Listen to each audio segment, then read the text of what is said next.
Por haber venido, ¿eh? No, gracias a ustedes. Ya estamos acomodando a Alejandro Katz, politólogo, analista, estudioso de todo esto.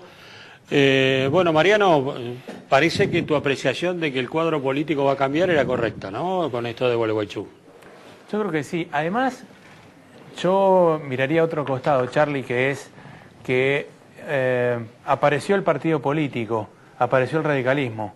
Una convención nacional en estos términos es sano para la democracia, es sano para la conformación, digamos, institucional de los partidos políticos, ¿no?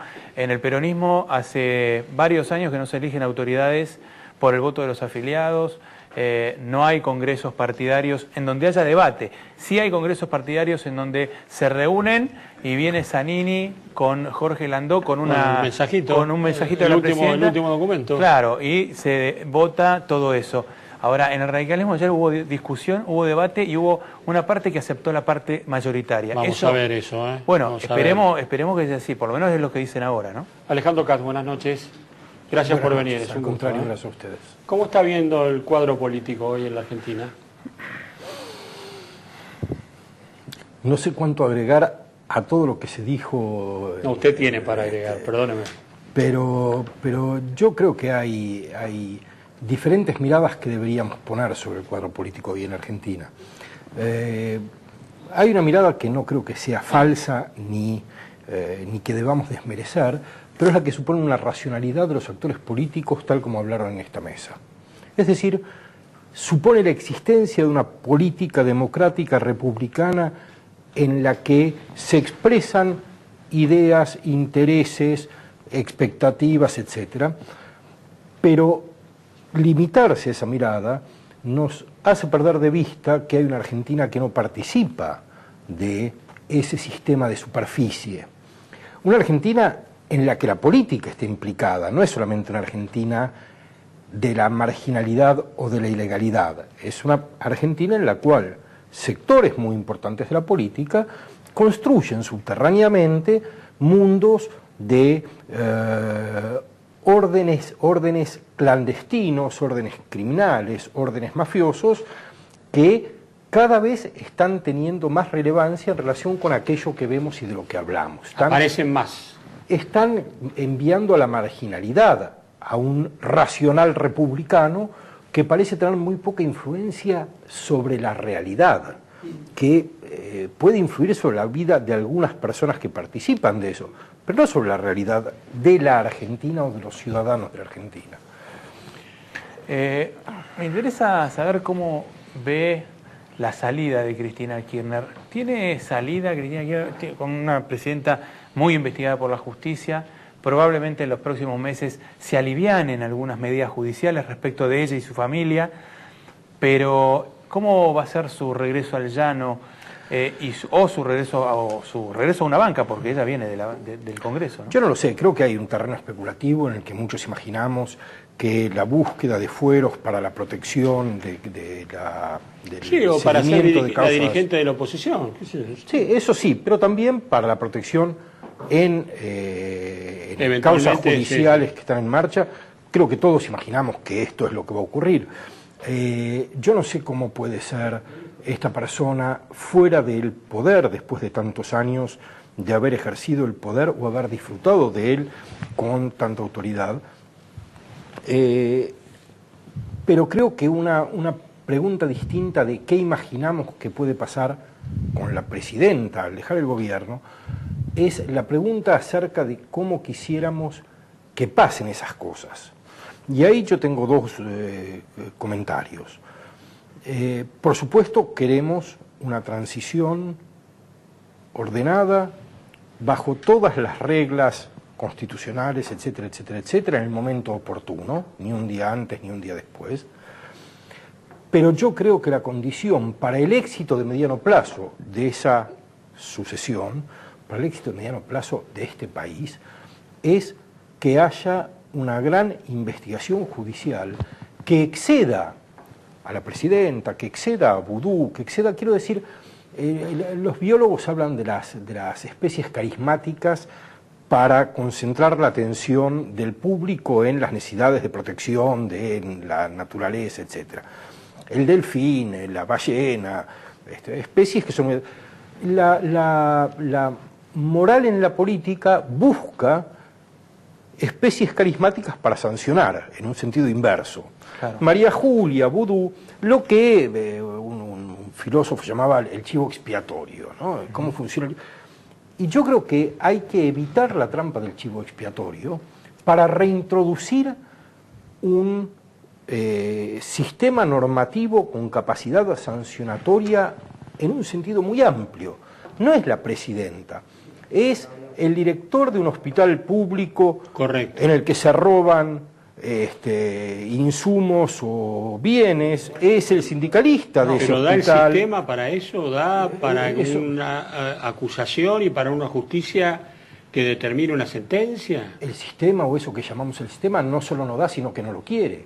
Pero creo que hay una obligación en la ciudadanía, en actores políticos que sean conscientes de esto, y los hay, en medios de comunicación, en algunos sectores empresariales, en organizaciones de la sociedad civil, hay una obligación de hacer entender que si no se atacan, no la promesa de sancionaremos a los corruptos en el futuro. Sí, la frase... Son lugares comunes que, no, el compromiso de hacer todo lo posible para sancionar lo que está ocurriendo en el presente. Si no se tiene... Y en sentido amplio, digamos. Muy amplio, muy amplio. O sea, ¿usted está de acuerdo con una suerte de CONADEP de la corrupción? Sí, yo creo que el término, como se ha una discutido agencia de bastante, investigación. no es afortunado, porque además hay una lógica diferente. En la CONADEP había... sí, completamente. Pero es lo que habla del radicalismo, algunos sectores. Sí, pero digamos, yo creo que es necesario una investigación muy amplia que tenga al menos dos sentidos claros. Uno, un sentido pedagógico. Quiero decir, la sociedad tiene que entender en qué medida la anomia en la que vivimos es perjudicial para todos. Para todos los que no están sí, que todo muy pase instalados. Y no pase nada, no Claro, sirve. esto es lo que Carlos Nino llamaba la anomia boba, ¿no? Sí. Hay veces que romper las normas ocasiona beneficios para alguien. Nosotros las quebramos con un perjuicio generalizado, con la salvedad de sectores de poder o de intereses muy particulares que se benefician. O sea, es necesario hacer una pedagogía del valor no moral, del valor práctico de la legalidad. ¿Y puede la política hacer eso? Y creo además que es necesario sancionar, no solo porque es imprescindible para que la pedagogía funcione, sino porque es una necesidad ética producir la sanción de aquel que ha dañado los bienes comunes. Alejandro, ¿puede esta política hacer eso? ¿La ve Esta esta política no política? quiere hacer eso. Esta política no quiere hacer eso. Esta política quiere entregarse en manos de los empresarios del juego, de los narcotraficantes, de los mercaderes de trabajo ilegal, de los mercaderes de cuerpos. Digo, esta política está muy sensibilizada para hacer todo aquello que le permite reproducirse y no sancionar a nadie. ¿Y no crees que el voto del 25 de octubre, previo el voto del 9 de agosto y el 25 de octubre, va a tener implícito ese mandato? No creo que lo vaya a tener si no trabajamos para que lo tenga. Quiero decir, me parece que hay que trabajar mucho para poner esto La en marcha el del centro otro día, de la marcha del 18F, ¿no tenía ese mandato? El mandato de basta de impunidad, basta de viva sí. la Pepa.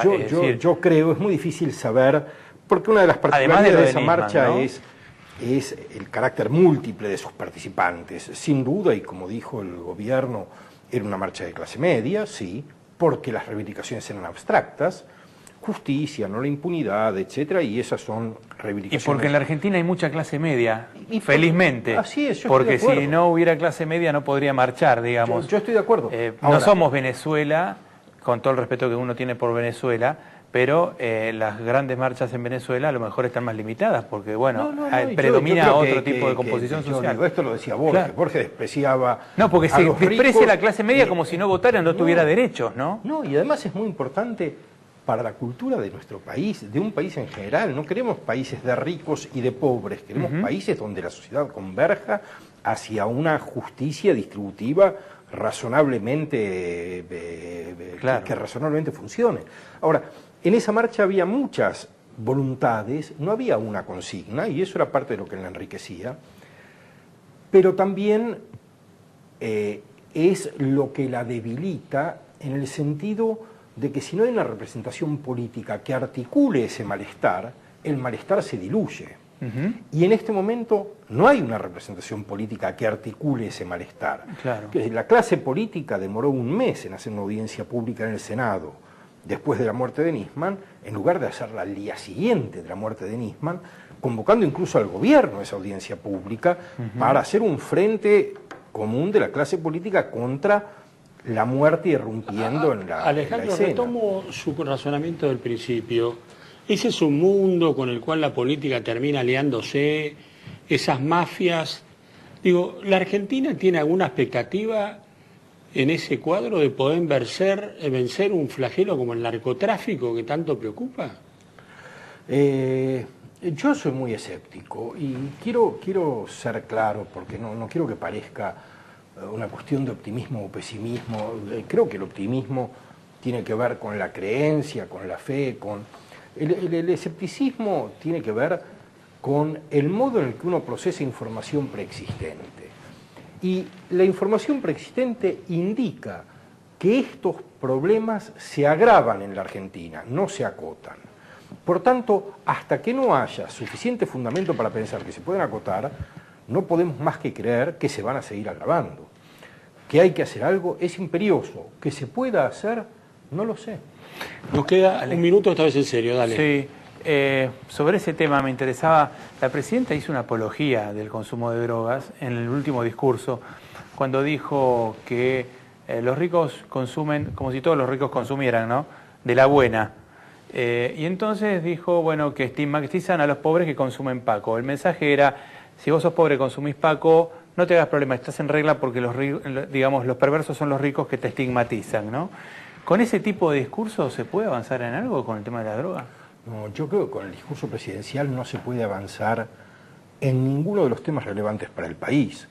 Creo que el tema de la droga es muy complejo, creo que hay muchas estrategias muy diferentes para distintas condiciones sociales, para distinto tipo de universos afectados, para distintos momentos políticos del país, pero creo que estos comentarios en cadena nacional de si es de la buena, si es de la mala, me parece que no son contributivos. Creo que lo que se necesita son argumentaciones, no chicanas.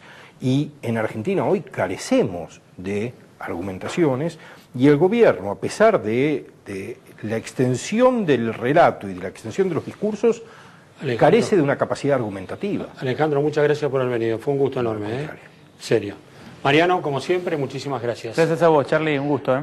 Terminamos acá esta edición de 14 días. Nos reencontraremos, si Dios quiere, el domingo a las 9 de la noche. No se olvide, lo voy a estar esperando. Que pase una buena semana. Chao.